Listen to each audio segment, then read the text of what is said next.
If you're here, I suppose you must have been interested in my story. I suggest you watch the previous videos so you don't miss any important details. It'll help you understand everything better. So without any delay, let's jump in. Ever since Misaki told Kaoru the truth, he's been a lot quieter. His progress slowed down. The only person he would really talk to was Kaido. Even then, it was clear he was back to his old self. Silent, observant, and smiling only to show that he didn't need help. But honestly, he did. He knew he did. Kaido asked him if he was really okay with everything. Kaoru just shrugged and gave him a casual nod that said, "I'm fine." A month went by, and Kaoru started to forget about Misaki a little. She wasn't the only thing on his mind anymore. That day, Kaoru decided to visit his aunt, who lived in a different city. He said goodbye to Kaito and headed to her house. He had a good time there, had dinner, and decided to stay the night, just like his aunt asked him to. But at 2 a.m., Kaoru gets a call. It's his mother's number. But the voice on the other side? He doesn't recognize it. He's never heard it before. It says, "Kaoru, it's you, right?" "Yeah, it is." Silly of me to ask. Who else would pick up your phone at this hour?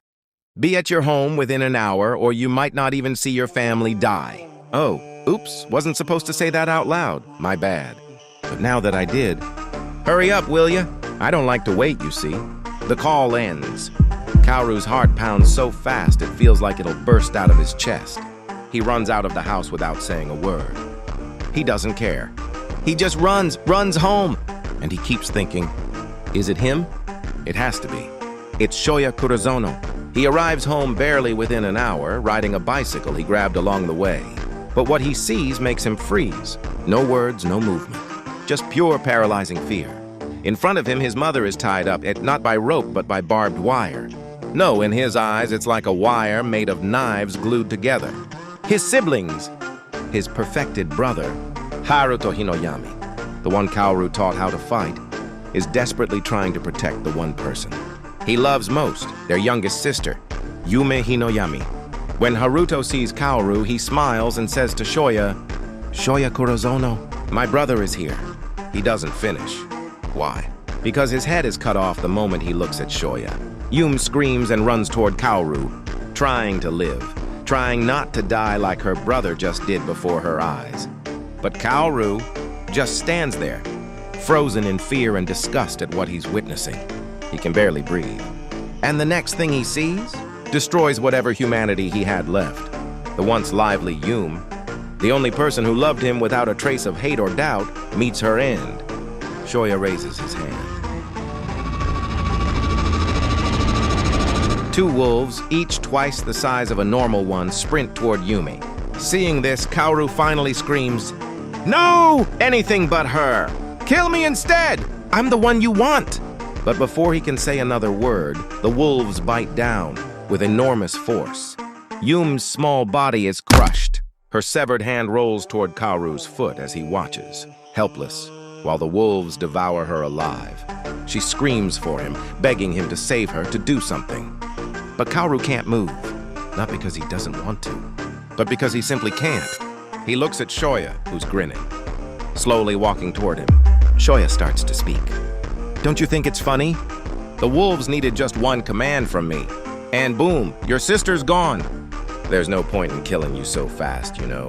I like to torment my prey before I kill them." He stops, looks toward Kaoru's mother, Sayuri, and continues. "You know your mom's still alive, right? Ha ha ha ha. It's just so damn funny. You didn't even notice she was alive. Look at her, still trying to free herself. Too bad she can't." He raises his hand toward Sayuri. The next moment, hundreds of creatures appear. Animals, birds, insects, every kind of hunter imaginable. They rush toward her. Kaoru falls to his knees, devastated, watching his once beautiful mother torn apart by the monsters Shoya controls. Shoya grins. "I created them all. That's why they listen to me. Now, what should I do next?" A single tear falls from Kaoru's eyes. No more. He forgets how to cry. Only rage and hate remain. No other emotion matters. He wants blood. The blood of Shoya Kurozono in his own hands. The last thing he remembers is Shoya walking toward him, and himself lashing out in pure fury. But nothing happens. Not even a scratch on Shoya. Where once stood a beautiful home with a garden planted by his parents, now lies an unconscious Kaoru beside a beheaded Haruto, the half-eaten remains of Yuma, and the skeleton of his mother. No one was there to save him, or his family. Not even he could. But why did Shoya leave him alive? He doesn't know. The last thing he sees before passing out is fire, and beasts all around him. Then everything fades. This is it for today's episode. I hope you enjoyed it. I'm working on the representation. Like the video if you made it this far, and comment your thoughts below. Make sure to subscribe so you don't miss future chapters.